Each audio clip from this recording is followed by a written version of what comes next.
வணக்கம். அவசரமான முடிவும் ஆபத்தான விளைவுகளுங்கிற தலைப்பில் பெண்கள் சம்மந்தமாக ஏற்கனவே ஒரு வீடியோவில் பார்த்தோம். இப்போ ஆண்கள் சம்மந்தமாக ஆண்கள் அவசரமாக எடுக்கக்கூடிய முடிவுனால் வரக்கூடிய விளைவுகள் என்னன்னு பார்ப்போம். குறிப்பாக ஒரு வழக்கிலிருந்து மீள முடியாத ஒரு விஷயம் என்னன்னு பார்த்தோன்னா போக்சோ வழக்கு மற்றும் ரேப் வழக்கு. பெண் குழந்தைகள் அப்படின்னா போக்சோ வழக்கு பதிவு செய்யப்படும். பெண்களாக இருந்தால் கற்பழிப்பு வழக்கு பதிவு செய்யப்படும். ஒவ்வொரு கேஸில் நாங்கள் ஹேண்டில் பண்ண கேஸில் சம்டைம்ஸ் பார்க்கும்போது அந்த அக்யூஸ்டு சைடு ஃபஸ்ட்டு இன்வால்வ்மெண்ட் இருந்திருக்காது.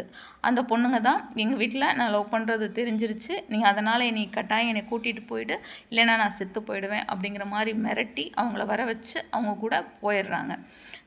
நல்ல ஒரு விஷயத்த எல்லாருமே தெரிஞ்சுக்கணும். என்ன அப்படின்னா, எந்த பெற்றோர்கள் தான் தன்னோட பொண்ணு இன்னொருத்தர் கூட பழகிறத ஏற்றுக்குருவாங்க, இன்னொருத்தர் கூட மணிக்கணக்கில் பேசுகிறத ஏற்றுக்குருவாங்க.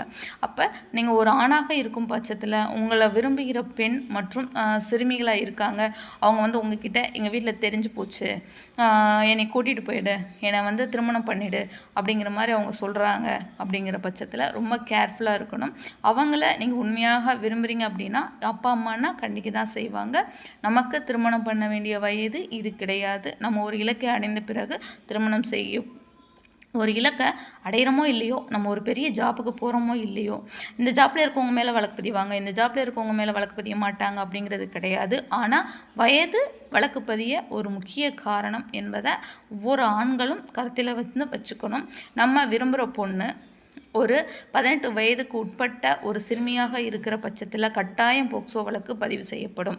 அது அவங்களே விரும்பி வந்தாலும் நம்ம மேலே தான் பதிவு பண்ணுவாங்க அப்படிங்கிறது அனைவரும் அறிந்த ஒன்று. அதனால் அந்த பொண்ணு வராங்களே, அவங்க சித்திரவேன்னு சொல்கிறாங்களே, அந்த சிறுமி வராங்களேன்னு நம்ம இறக்கப்பட்டோ இல்லை ஒரு அவசரமாக நம்மளோட காதல் உண்மையானது என்பதை நிரூபிக்கிறக்காண்டி அவசரமாக நம்ம அவங்கள திருமணம் பண்ணிக்கிறோம், அவங்க பாலியல் ரீதியாக அவங்க பாதிக்கப்படுறாங்க அப்படின்னா அதனால் வரக்கூடிய அனைத்து அசம்பாவிதங்களையும் ஆபத்தான சூழ்நிலைகளையும் முழுக்க ஃபேஸ் பண்ண வேண்டியது ஆண்கள் தான். பெண்களோ சிறுமிகளோ அவங்க உடல் ரீதியாக பாதிக்கப்பட்டு குழந்தையை பெற்று சப்போஸ் கர்ப்பமாக இருக்காங்க, குழந்தையை பெற்று அவங்களுக்கு வளர்க்க விரும்பலை அப்படின்னா அரசிடமே ஒப்படைத்து விட்டு அவங்க அடுத்த லெவல் போயிடுவாங்க. ஆனால் ஆண்கள் அந்த வழக்கிலிருந்து கட்டாயம் மீள முடியவே முடியாது. ஸோ அதனால் ஆண்கள் ரொம்ப கவனமாகவும் கேர்ஃபுல்லாகவும் இருக்கணும். ஒரு பெண்ணை நம்ம திருமணத்திற்கு முன் தொடக்கூடாது என்பதில் ரொம்ப தெளிவாக இருங்க. அதே மாதிரி சிறுமிகளிடம் 18 வயதுக்கு உட்பட்ட சிறுமிகளிடம் பழகிறது அது மிக மிக ஆபத்தான ஒரு விஷயம். காதல் என்பது உரிய வயது அடைந்தவுடன் தான் நமக்கு அது வரணும். அப்படியே காதலித்து இது பண்ணாலும் அதை நம்ம ஒரு லிமிட்டை கிராஸ் பண்ணி மூவ் பண்ணக்கூடாது. அதனால் ஏற்படக்கூடிய விளைவுகள் ரொம்ப பயங்கரமானதாக இருக்கும். சட்டத்தால் கட்டாயம் தண்டிக்கப்படுவீர்கள். நீங்களும் உங்களது குடும்பமும் மிகவும் கஷ்டப்படுவாங்க. ஸோ அதனால் ரொம்ப விழிப்போடு இருங்க. எந்த ஒரு ஹை ரிஸ்கான ஒரு விஷயத்தையும் ஆண்கள் எடுத்துடாதீங்க. பிலோ 18 குழந்தைகள் சிறுமிகள் மீது லவ் பண்ணுறாங்க அப்படின்னா அது ஒரு டேஞ்சரஸ் ஒரு ஜோனில் தான் நீங்கள் இருக்கீங்க அப்படிங்கிறது அர்த்தம். ஸோ அதனால் லைஃப்பை நோக்கி பயணத்தை தொடருங்க.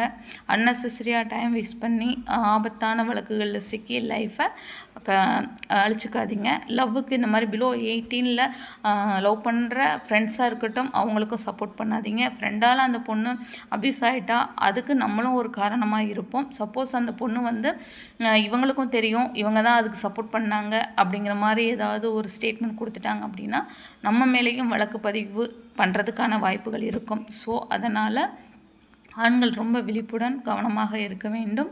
ஸோ நல்ல விஷயங்களை தெரிஞ்சுக்குவோம், நல்லா படித்து லைஃப்பில் முன்னேறுவோங்கிற பாதையை நோக்கி செல்வோம் அப்படிங்கிறத மைண்டில் வச்சுக்கோங்க.